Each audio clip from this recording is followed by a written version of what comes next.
नमस्कार, Ram Ram. BNA network के YouTube channel पर आपका स्वागत है। मैं हूं कुलभूषण। अगर आप अभी तक हमारे चैनल से नहीं जुड़े हैं तो कृपया चैनल को सब्सक्राइब कर लीजिए। मेरा कंटेंट, मेरा विचार आपको पसंद आता है तो इसे भरपूर लाइक भी कीजिए।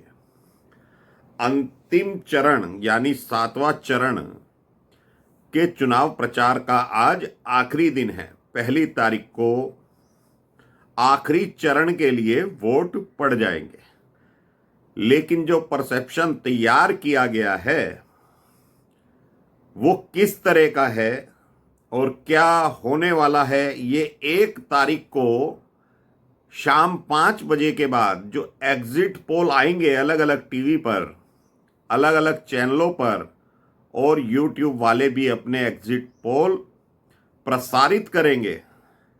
उन्होंने क्या परसेप्शन बनाया है वो यूट्यूबर्स बता चुके हैं, और जो खान मार्केट गैंग है बदकौल प्रधानमंत्री, वो भी अपने एग्जिट पोल तैयार कर चुके हैं और बता भी चुके हैं।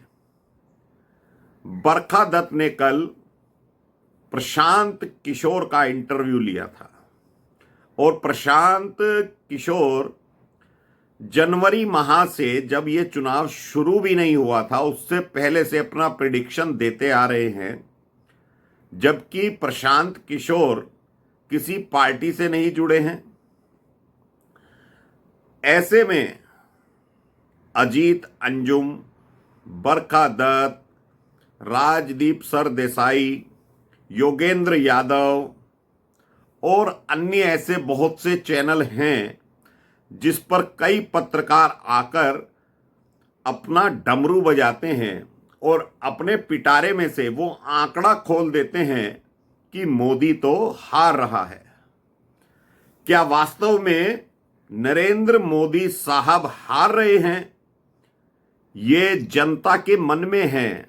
क्या जनता ने नरेंद्र मोदी को वोट नहीं दिया? क्या नरेंद्र मोदी के खिलाफ लोगों में गुस्सा था? क्या नरेंद्र मोदी वास्तव में 2024 में सत्ता में वापसी नहीं कर रहे हैं? ये सारे सवाल जो वामपंथी मीडिया, जिन्हें लोग खलियर खैराती भी बोलते हैं, और कई ऐसे पत्रकार हैं जो अपनी नौकरी गंवा चुके हैं और अपना यूट्यूब चैनल खोलकर तरह तरह के भ्रामक प्रचार कर रहे हैं और बता रहे हैं कि भाई नरेंद्र मोदी 2024 में किसी भी अवस्था में सत्ता में वापसी नहीं कर रहे हैं। तो दोस्तों, ये वही वामपंथी मीडिया है, ये वही खलियर खैराती है जो बेरोजगार हो चुके हैं। अगर यूट्यूब का इनका सहारा ना होता तो ये वास्तव में अपने आप को बेरोजगार बताते, लेकिन यूट्यूब की सहायता से और खान मार्केट गैंग के, और जो यूरोपियन फंडिंग होती है, पश्चिमी फंडिंग होती है इन लोगों को, वो मोदी को हराने के लिए ही होती है।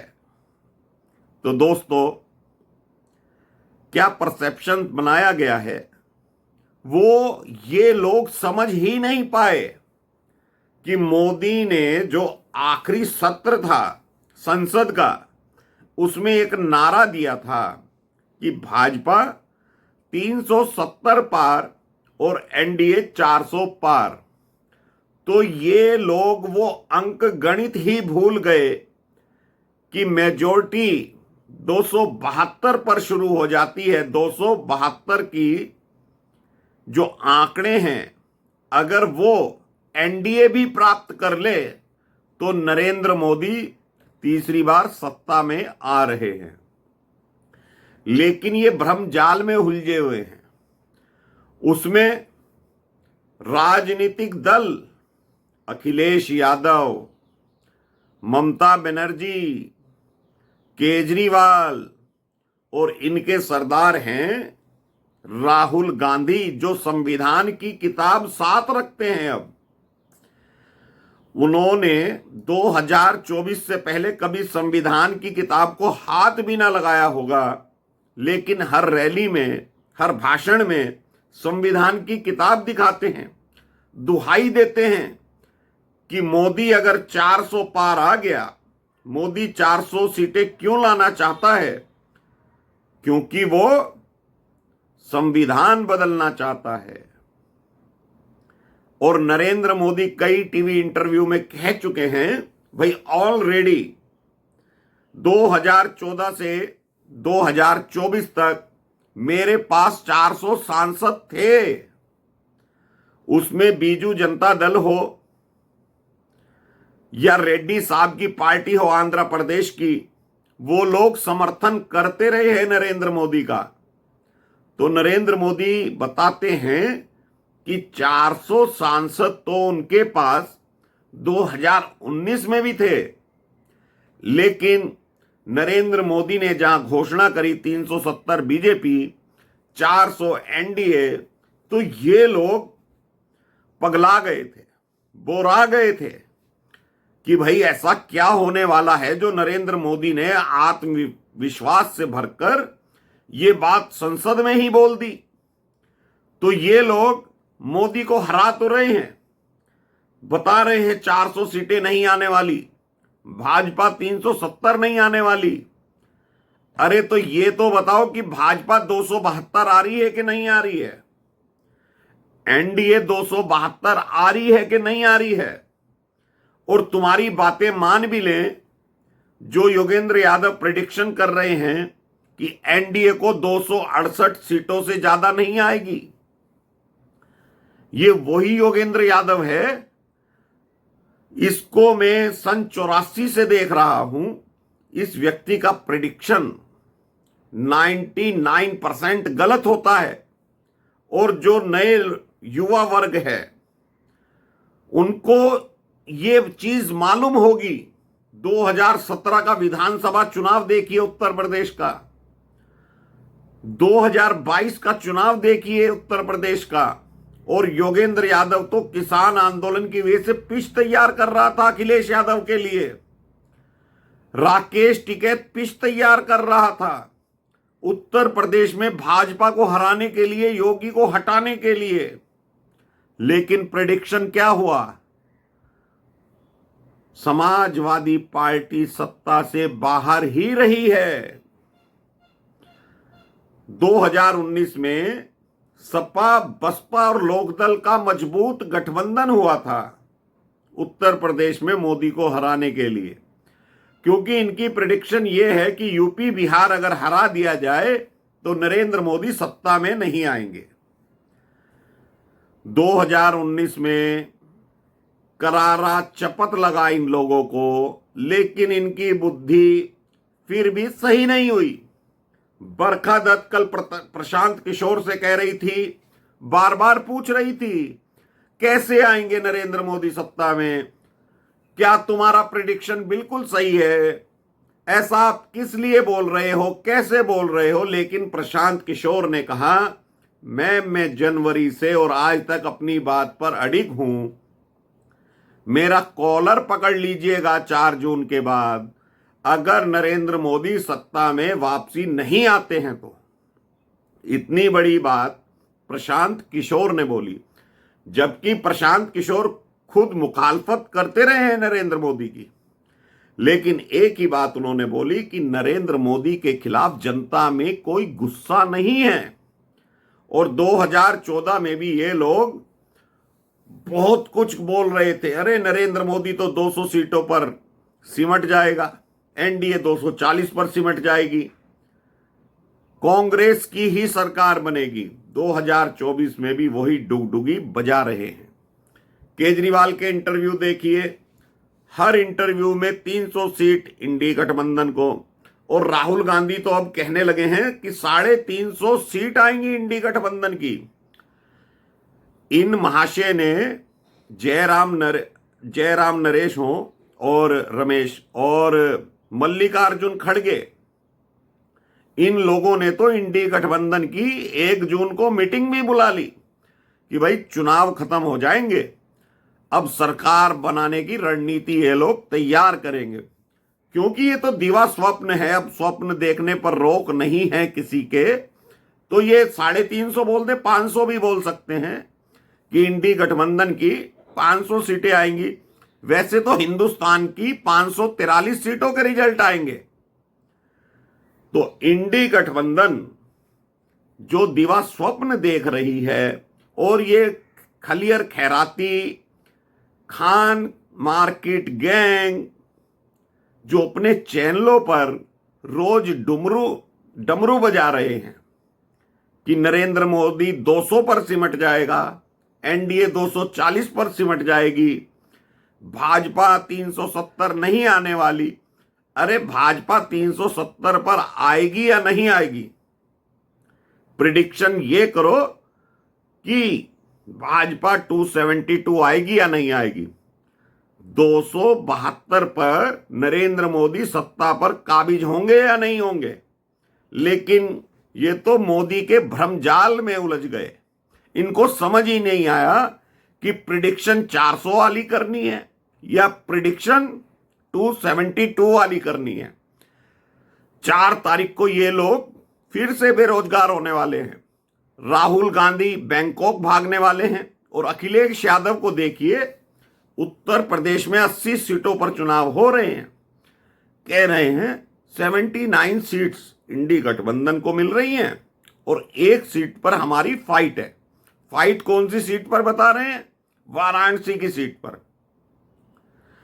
वो वाराणसी जहां से नरेंद्र मोदी 2014-2019 में परचम लहरा चुके हैं प्रधानमंत्री बनने का। तो 1 सीट पर फाइट बता रहा है वो व्यक्ति। अब उसको ये ही मालूम नहीं है कन्नौज भी बचेगी कि नहीं बचेगी, मैनपुरी भी बचेगी कि नहीं बचेगी, रायबरेली भी बचेगी कि नहीं बचेगी, आजमगढ़ भी बचेगी कि नहीं बचेगी। इस पर वार्ता नहीं करते। 79 सीट्स इंडी गठबंधन की यूपी में आ रही हैं। तेजस्वी यादव बोल रहे हैं हम बिहार में 25 से ज्यादा सीटें जीत रहे हैं। तो ये लोग जो भ्रम जाल में ऐसे फंस चुके हैं नरेंद्र मोदी के, भाई ओवरऑल ऑल इंडिया का प्रेडिक्शन कीजिए ना कि बीजेपी उड़ीसा में आगे जा रही है कि नहीं जा रही है, पश्चिम बंगाल में बीजेपी की सीटें बढ़ रही हैं कि नहीं बढ़ रही हैं, तमिलनाडु में टीडीपी से समझौता हुआ बीजेपी का, वहां पर बीजेपी की सीटें बढ़ रही हैं कि नहीं बढ़ रही हैं, तेलंगाना में बढ़ रही हैं कि नहीं बढ़ रही हैं। केरल को छोड़ दीजिए कि केरल में 1 सीट भी बीजेपी की आएगी या नहीं आएगी। पहले भी नहीं आती थी, इस बार भी ना आए तो कोई आश्चर्य की बात नहीं, और आ गई तो आश्चर्यचकित रह जाएंगे सारे। तमिलनाडु में बीजेपी 2-3 सीट जीत गई तो ये लोग पागल हो जाएंगे। तो जो इलाके में बीजेपी बढ़ रही है उसकी तो ये लोग चर्चा ही नहीं करते। कहते हैं कर्नाटक में बीजेपी की हालत खराब है, राजस्थान में खराब है। भाई राजस्थान में ये खलियर खैराती वामपंथी गैंग कितनी सीटें हरा देगा? अधिक से अधिक 5 सीटें बीजेपी हार जाएगी।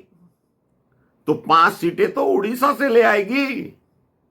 5 सीटें अधिक तो उड़ीसा से भी आ रही हैं बीजेपी की अधिक, तो राजस्थान को लेवल कर देंगे। दक्षिण में जाएंगे, कर्नाटक में जितनी हारेंगे उससे ज्यादा तमिलनाडु और आंध्रा से कवर कर रही है बीजेपी। तेलंगाना में जो बढ़त है वो सरप्लस रहेगी। तो ये लोग बीजेपी को कम आंक रहे हैं। बिहार में 7-8 सीटों का नुकसान हो सकता है, हो जाए, लेकिन 4-5 सीटें पश्चिम बंगाल कवर कर रहा है बिहार की। तो इन लोगों को ये मालूम नहीं चल रहा है कि भाई ये कौन से भ्रम जाल में फंस गए हैं। पर 4 तारीख तक तो इनको पार्टी करना अनिवार्य है और करना भी चाहिए भाई। 4 तारीख के बाद तो फिर से ये अपने अपने झोले लेकर निकल पड़ेंगे। अभी तो कह रहे हैं प्रधानमंत्री अपना झोला तैयार रखें, 4 तारीख को जनता उन्हें वापसी भेज रही है। लेकिन उन्हें यह नहीं पता कि 4 तारीख के बाद नरेंद्र मोदी विदेशी दौरों पर निकल जाएंगे। तीसरी बार सत्ता में आने के बाद वो झोला तो उठाएंगे, लेकिन विदेश दौरों के लिए, और ये डुगडुगी बजाते रह जाएंगे जितने भी खान मार्केट गैंग के पत्रकार हैं। अब बहुत सारे चैनल इन लोगों के चलते हैं, लाखों में मिलियंस में व्यूज आते हैं। भाई ऐसा कैसे पॉसिबल है? अगर इनकी फॉलोअर संख्या लाखों में करोड़ों में है तो मोदी को तो तुरंत हार जाना चाहिए। लेकिन नरेंद्र मोदी फिर से सत्ता पर आ रहे हैं। कितने भी कम कर लोगे, कितनी भी गुणा भाग कम कर लोगे, बीजेपी 272 प्लस एनडीए तो आएगी ना। हम कम से कम मान लेते हैं, एनडीए तो 272 प्लस आ रही है ना। वैसे तो बीजेपी 330 प्लस जाएगी, एनडीए 370 प्लस जाएगा। तो ये मोदी के भ्रम जाल में फंस चुके हैं, निकल नहीं पा रहे, क्योंकि इनकी रोजी रोटी कांग्रेस और यूपीए सरकार से चलती आई है। विदेशी फंडिंग इन लोगों को होती रही है, इसी वजह से ये लोग मक्कारी पर तुले हुए हैं। तो दोस्तों, झोला नरेंद्र मोदी नहीं, ये पत्रकार उठाएंगे और फिर से निकल जाएंगे अपना डमरू बजाने। तो धन्यवाद, नमस्कार, भारत माता की जय।